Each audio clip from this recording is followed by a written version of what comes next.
కృష్ణా జిల్లా పామర్రు మండలంలో MP Vallabhaneni Balashowry, MLA అభ్యర్థి వల్లె కుమార్ రాజా విస్తృత ఎన్నికల ప్రచారం నిర్వహించారు. గ్రామ గ్రామాన బాలశౌరి కుమార్ రాజాకు పార్టీ నేతలు ఘన స్వాగతం పలికారు. ఎంపీ వల్లభనేని బాలశౌరి మాట్లాడుతూ సైనికుల్లా 27 రోజులు అందరం కష్టపడితే విజయం మనదే అన్నారు.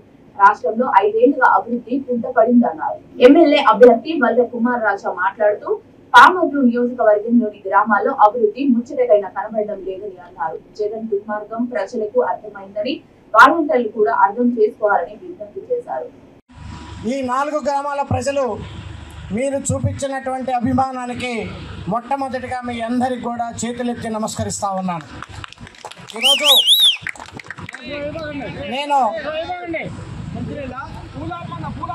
నేను జనసేన పార్టీ తరఫున పవన్ కళ్యాణ్ గారి అధ్యక్షతలో ఉన్నటువంటి జనసేన పార్టీ తరఫున ఇటుపక్క తెలుగుదేశం పార్టీ, అటుపక్క బీజేపీ పార్టీ సపోర్ట్ చేస్తూ ఈ మచిలీపట్నం పార్లమెంటుకి నేను సిట్టింగ్ ఎంపీగా ఉన్నాను. ఇప్పుడు జనసేన పార్టీ తరఫున పోటీ చేస్తూ ఉన్నాను. మీ అందరికీ తెలుసు.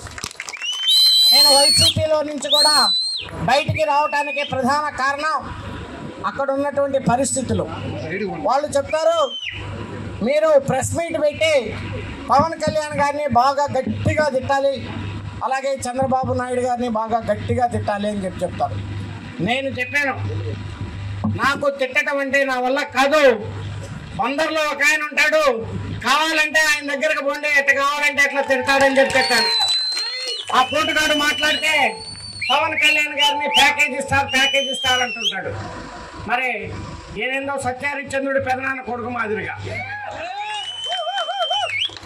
ఏదైనా చేస్తే రాజకీయాలు విలువలతో కూడుకున్నటువంటి రాజకీయాలు చేయాలి.